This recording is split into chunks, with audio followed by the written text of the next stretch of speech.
c'est Classico. Steve Nadjar. Je suis content. Allez, Alex, on t'a mis la petite musique je du suis Parc des content. Princes. Tu peux danser pour fêter cette victoire. Autour de Cubillier, encore un titre pour le Paris Saint-Germain ce week-end avec le 13e trophée des champions de son histoire remporté par les Parisiens à Doha. La victoire s'est dessinée dans le temps additionnel. Pour autant, était-ce une victoire largement méritée? Eric Benjamin Cubillier, ouais. Je regardais sa tête, il existe. Voilà, il existe. C'était une victoire méritée, oui. Oui, le Paris Saint-Germain a dominé son sujet. Voilà, bon, c'était pas le match le plus plaisant. On aurait pu zapper sur le match anglais quand même aussi pour avoir un peu plus de football, mais c'était. Liverpool, C'était pas mal, moi je Manu. sais pas si... Non, mais le PSG deuxième mi-temps surtout. a fait le job. Voilà, ils Non, ont mais été Monaco, au bout. c'est Ils ont pas toujours mal, des c'est problèmes intéressant. d'efficacité. Toujours les mêmes problèmes d'efficacité côté Paris pour l'instant, mais ils ont dominé le match. Monaco a pas fait Monaco était un peu décevant quand même. Bon, ils jouent à l'extérieur, mais. Moi je trouve que c'est quand même costaud. Moi j'aime beaucoup Akliouche. Je trouve qu'il y a vraiment il y a du ballon. Moi c'est une belle équipe Monaco. Mais c'est pour ça que je regrette que c'était pas le match de Ligue 1 parce que ça aurait été intéressant quoi. À Louis II, après la pause comme ça, c'est vraiment le championnat. Je trouve que ça. On voulait refaire le trophée ça des biaise, champions quoi. en France, quoi. Bah, Non, mais en ça- tout cas, pas en hiver, pas ça- à la reprise comme ça, et puis à l'étranger, oui, ça c'est sûr, mais bon, Ouais. peu importe. Non, mais Alex moi je trouve que Paris se perd moins que par rapport aux saisons précédentes. C'est-à-dire que on parle du match à Monaco. Moi, je pense qu'un autre coach explose quand il voit la faute sur Donnarumma parce que franchement, elle mérite carton rouge et ça peut partir dans tous les sens. Luis Enrique, tu l'entends pas trop, il se plaint, mais il reste focus. Ils sont menés au score, ils arrivent à remonter et tout. Hier, pareil, c'est-à-dire que ils dominent le match, mais ils n'arrivent pas à marquer et ils perdent pas confiance ou patience. Ils continuent à jouer. Moi, je pense que cette équipe du Paris Saint-Germain, c'est peut-être celle qui va être le plus près. Vous savez, toujours on dit au moment de février. Alors j'espère qu'ils seront qualifiés en Ligue des Champions, mais en tout cas, Et qui a City à la fin du mois. ouais, mais c'est là que tout va se jouer. C'est la saison va se jouer le 24 ou 22 janvier. Je sais pas quand est-ce qu'ils jouent. Mais ce que je veux vous dire, c'est qu'ils montent vraiment en régime et je les trouve plus sereins. Et quand ça va commencer vraiment à rentrer, parce qu'il y a un moment, la chance elle peut pas fuir à ce point-là pendant 2-3 saisons. Parce que là, quand tu reprends le match de Dortmund en demi-finale où il touche cette fois le poteau sur le match aller-retour et que là, pareil, c'est-à-dire que ce début de saison, en Ligue des Champions, c'est exactement pareil. Ils ratent tout ce qu'ils peuvent rater devant les cages. Je pense que la chance va revenir. C'est comme tout dans le sport, il faut qu'il y ait un peu de chance. Bah, Paris peut être très dangereux. Voilà. Vraiment très Le dangereux. match contre City, ça va quand même être. Ça va être un Deux super équipes, match. enfin, Et ça sera le City 22. City qui est en crise en plus, hein, donc ça va mais être il revient, intéressant. il revient, bien. Deux victoires consécutives. C'est West Ham, hein, c'est un peu le Havre de l'Angleterre.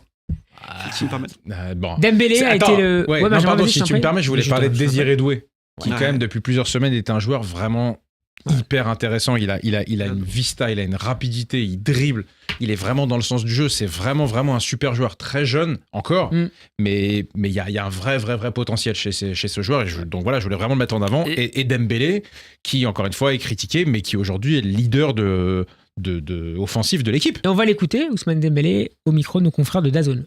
On a mis de l'intensité, je trouve qu'on avait fait un bon match, même si on a raté quelques occasions.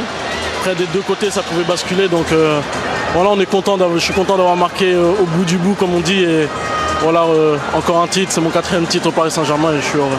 Tout le monde marque des buts, tout le monde a des occasions. Voilà, on essaie d'être efficace, de marquer plus de buts. Voilà, cette deuxième partie de saison va être excitante pour nous. Voilà, on commence par un trophée et voilà, on est optimiste pour la suite.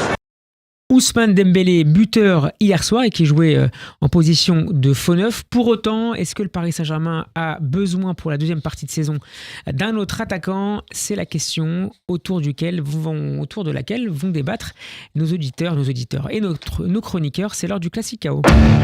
Radio J. Serrez-vous la main et que le meilleur gagne. On y va, tu vas prendre une leçon, fiston. Je veux pas de ringard pour m'emmerder dans mon coin. Et tu ferais mieux de pas me faire cette gueule-là si tu veux pas que je te la défonce. Je te mettrai KO. Je te mettrai KO. Je te mettrai KO. Radio J. Un Classico à 3, Alex, Benjamin et Alexis, vous avez 30 secondes peux gagner, chacun. là. Alex, tu peux démarrer. Est-ce qu'il faut un attaquant au PSG? Oui, un autre attaquant, une Non. recrue. Non, bah ça dépend si Randal Kolo Muani reste ou pas. Voilà, mais sinon, non, j'estime que non. T'as Asensio normalement qui joue à ce poste-là. T'as Gonzalo Ramos qui revient et qui revient bien. Et t'as normalement Randal Kolo Muani. Donc ça fait 3 attaquants. Je vois pas pourquoi on en recruterait un autre. Voilà. Non, je suis assez d'accord. On Benjamin s'interrogeait savoir, lorsque Kylian Mbappé nous a quittés, savoir si Ousmane Dembélé allait prendre ce rôle de leader d'attaque. Moi, je trouve qu'il le prend, même si on peut le critiquer sur l'efficacité, etc. Je trouve que c'est lui aujourd'hui qui est le leader d'attaque. Ça se voit dans le jeu et dans la manière de déstabiliser les défenses. Comme je l'ai dit, t'as Doué, t'as Barcola. Bon, après, t'as Ramos, t'as un niveau inférieur, t'as quand même Lee qui peut apporter autre chose. Je pense que, et Kolo Muani, il a disparu, mais il est toujours dans l'effectif. Je pense que t'as pas besoin de rajouter un joueur. Je vois pas vraiment ce que ça apporterait. Et, question subsidiaire, qui d'ailleurs? Moi, je pense que oui, il faut avoir un attaquant. Ah bah ouais, voilà. Parce que tu parlais des occasions ratées, de les poteaux, de tout ça. C'est vrai que c'est à la fois pas de chance et en même temps, pas de chance, c'est jamais un hasard. C'est qu'il manque le mec que Ramos est un petit peu, qui sait mettre ces buts-là, mais il en faut un autre. Mais qui Bah là, je disais tout à l'heure qu'il y avait des discussions d'échange Kolo Muani Vlahovic. Voilà, qui un est en renard échec, sur en échec à la Juve. C'est un renard, c'est pas les mêmes. Il a un peu de ballon à Vlahovic quand même. Il a un peu de ballon, mais il est en échec quand même à la Juve. Osimhen, C'est un super joueur, des mecs Vlahovic. débuteurs, il Ouais, faut c'est un un vrai très grand joueur. joueur. Donc pour moi, il en faut un autre. Vous avez 10 secondes chacun pour conclure. Alex Bah moi c'est toujours non. Toujours non Non, c'est toujours non, mais si on garde les joueurs, pourquoi en recruter d'autres? Et Randal Kolo Muani, ça reste quand T'es même. le seul à compter sur Randal Kolo Muani. Non, hein. ça, Non, c'est mais par c'est contre, dommage. non. Non, mais Non, ça ça veut dire C'est quoi? peut-être dommage, mais Ça veut personne dire ne qu'on le va le fait laisser jouer, sur le banc toute la fin de saison? Oui. ou qui va Bah, partir. c'est bien Il dommage. faut qu'il aille en prêt en Allemagne, comme. Benjamin J'ai même oublié son nom d'ailleurs. Notre Oui, ami de- Ekitike. Ekitike, Voilà, Ça, c'est bien, un mais- problème en fait. C'est pas que tu connais pas les joueurs, c'est que tu te rappelles pas. Exactement. Mais il va s'éclater en Allemagne, là où il vient, il a marqué des buts. Mais pour le Paris C'est Saint-Germain, c'est pas publié possible. pour, Donc non, pour moi, il y a personne d'autre, ça sert à rien. Alex Et surtout, encore une fois, personne. Alexis Pour moi, il faut Le dispo. et d'ailleurs pour faire la nuance avec ce que dit Alex, il faut faire partir Kolo Muani parce que je pense que sa situation peut gangréner le vestiaire quand même. Donc il faut le faire partir, il faut recruter un autre. Merci à vous, c'est notre auditeur du soir qui va vous départager. Bonsoir Benjamin. Bonsoir Steve. Et merci d'être avec nous. Qui t'a convaincu entre Benjamin, Alexis et Alex Tarmon? Aucun. Aucun. Merci, bonsoir. Franchement. Eh bien, à la semaine prochaine. Non, aucun. Quand j'entends, Pourquoi sur le fait que Randal Kolo Muani va bientôt partir, ça je pense que ça va surprendre personne. Mais il faut le remplacer, bien sûr. Asensio, il nous a prouvé là, malheureusement, que c'est pas le Asensio qu'on a connu au Real Madrid. Je regardais en plus cet après-midi une vidéo sur ses plus beaux buts. Il marquait des buts extraordinaires. Là aujourd'hui, au PSG, il ne montre pas du tout l'étendue du talent qu'il avait au Real. Et voilà, donc ça non. Vlahovic, ouais, mais là juste il casse pas la baraque. Non, on a parlé beaucoup d'un joueur, d'un attaquant extraordinaire que j'aime beaucoup et qui cartonne en ce moment, c'est Gyökeres. Faut aller le chercher avant. Dès maintenant ? Bah oui, bien sûr, dès maintenant. Comme ça, on va le prendre là tout de suite. On préempte la vente. L'achat de Gyökeres, on le fait venir à Paris, on lui laisse là la fin de saison pour nous rendre pas mal de très bons services, notamment en Ligue des Champions et sur la fin du championnat. Et puis comme ça, dès l'année prochaine, il est déjà incorporé dans le groupe. Et on attaque la nouvelle saison avec un duo offensif, Gyökeres-Ramos, en plus avec Dembélé, Barcola. Donc oui, pour moi, Kolo Muani, on sait très bien que Luis Enrique ne peut plus le voir, ne veut pas en tout cas l'intégrer dans le groupe. Il faut passer à autre chose. Donc voilà.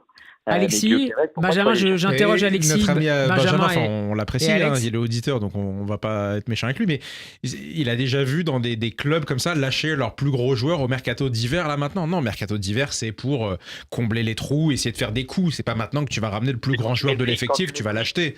C'est pas comme ça que ça marche. Quand tu mets le prix, il lâche. Pardon, hein. Si le PSG fait une offre mirobolante, crois-moi qu'ils vont le lâcher. Ils vont pas la faire maintenant, ils la feront. Tu fais pas une. Parce que là maintenant t'es au mercato d'hiver, ça sert pas à ça. Il y a eu des super coups qui se sont passés au mercato De toute d'hiver. façon, je vois pas Gyökeres aller au-delà de ça. Je pense que lui, il va partir en première ligue après. Je le vois pas aller. Veux-tu qu'il vienne dans le bourbier du championnat français? C'est pas le top 10 européen? Qui? Aujourd'hui, le PSG. Le PSG qui va même peut-être pas se qualifier pour la Ligue des Champions, non. Et puis la Ligue 1 n'est pas attractive. Real Madrid aussi est en position délicate. La Ligue 1 n'est pas attractive. Il faut aussi essayer de lever un peu le. Ah mais oui, alors si on continue à rester comme ça sur le fait que la Ligue 1 n'est pas attractive, alors dans ce cas-là, ça sert à rien de continuer à essayer de faire. Passe ce piton là quand même, hein. Passe ce piton là. Mais c'est vrai que tu peux plus faire venir en France des stars du niveau qu'on a connu, même un Neymar, etc. Aujourd'hui, il vient peut-être plus au PSG. Même un D'accord, Messi, alors, même en pré-retraite, peut-être qu'il vienne plus au PSG. Un joueur que Adil Rami, il en a parlé il y a pas longtemps et c'est vrai que c'est un excellent joueur, Nico Tadze. Nico Tadze. Oui, de Lyon. C'est vrai que c'est un excellent joueur. C'est pas il est perdu là. Non, mais est-ce que tu le vois permettre au PSG de franchir un palier pour Lyon, franchement, il est pas mauvais. Non, c'est un très bon joueur. C'est un très bon joueur. Je pense qu'il est titulaire à Lyon. Il a tout à prouver. Oui, il est titulaire quasiment. Il tourne. Non, mais juste pour répondre à Benjamin sur le fait que le Real de Madrid est dans une mauvaise situation. Oui, enfin, sauf qu'ils vont rencontrer Salzbourg. Hein, et le deuxième c'est Brest, je crois d'ailleurs. Voilà. Ouais, donc je veux dire, c'est pas deux matchs non plus qui sont insurmontables. Là, Paris, ils vont jouer à Stuttgart et après ils vont recevoir City. C'est d'abord City, après Stuttgart. Après voilà. Donc déjà ils perdent leur premier match, c'est terminé, tu vois. Donc et puis c'est City en face. C'est pas Salzbourg ou Brest, avec tout le respect que j'ai pour Brest. Donc par conséquent, je vois pas un joueur venir là au mercato d'hiver pour effectivement. D'ailleurs, la saison peut être très longue pour Paris Saint-Germain s'il ne se qualifie pas pour la suite de la Ligue des Champions. Ça peut être très long. On joue les huitièmes de finale en février, c'est pareil. Et c'est pour ça que moi, oui, enfin bon, là tu seras fin janvier. Fin janvier. Et tu vas au moins, non, c'est pareil, tu vas au moins jusqu'à début mars, et puis ça fait 2 saisons qu'ils vont en quart de finale ou demi-finale. Donc, ce sera un échec cuisant. Il faut dire les choses quand même. Ce sera un échec cuisant. Benjamin, justement, si la saison européenne se terminait pour le PSG, est-ce que tu te réabonnerais pas fin janvier, début février, est-ce que ça signerait la fin de l'ère Luis Enrique? Ça serait une erreur. Ça serait une erreur parce que il faut lui laisser le temps. Et toutes les grandes équipes ont connu des épopées européennes qui se sont terminées beaucoup plus tôt que prévu. Donc il faut lui laisser le temps. De toute façon, il est là, comme il l'a dit, c'est sur un projet à long terme. La Ligue des Champions, c'est pas. On a arrêté là maintenant de se dire que c'était le but ultime sur une saison et que tout le reste ne comptait plus. Là maintenant, il veut créer un vrai collectif, une vraie cohésion d'équipe avec une nouvelle vision. Et il faut lui laisser le temps. L'année dernière, on est arrivé en demi-finale et on s'est fait sortir par Dortmund. Il est vrai, avec 7 poteaux sur les 2 matchs. Ça aurait pu se passer autrement s'il y avait eu une finition un peu plus propre. C'est pas hasard. Cette année, il fait pas une saison qui est mauvaise. Ils viennent de gagner le trophée des champions contre Monaco, certes au forceps, mais ils l'ont gagné quand même. En championnat, ils caracolent en tête pour l'instant. Sans être extraordinaire. Donc aujourd'hui, Luis Enrique, on peut pas lui reprocher grand chose. Jouer sans neuf. On peut lui reprocher de pas mettre un attaquant quand même de temps en temps, objectivement. Non, de pas mettre un attaquant. Je pense qu'il pense à Kolo Muani. Non mais Kolo Muani ou d'autres, quand il joue avec Lee en pointe, je veux dire franchement. Je pense que t'es le seul à appeler Kolo Muani sur le terrain. Non mais pas Kolo Muani ou même Asensio. On dit qu'Asensio il marque des buts magnifiques. Ouais, mais parce qu'il joue. Asensio c'est un joueur de complément. Non mais dans ces cas-là il joue jamais alors. C'est un joueur de complément. Quand il manque un attaquant, tu peux pas le mettre. C'est déjà presque la fin de l'émission. Merci beaucoup Benjamin d'avoir été avec nous. Avec plaisir. Bonne soirée à toi. À la prochaine. Allez, on enchaîne avec le mercato.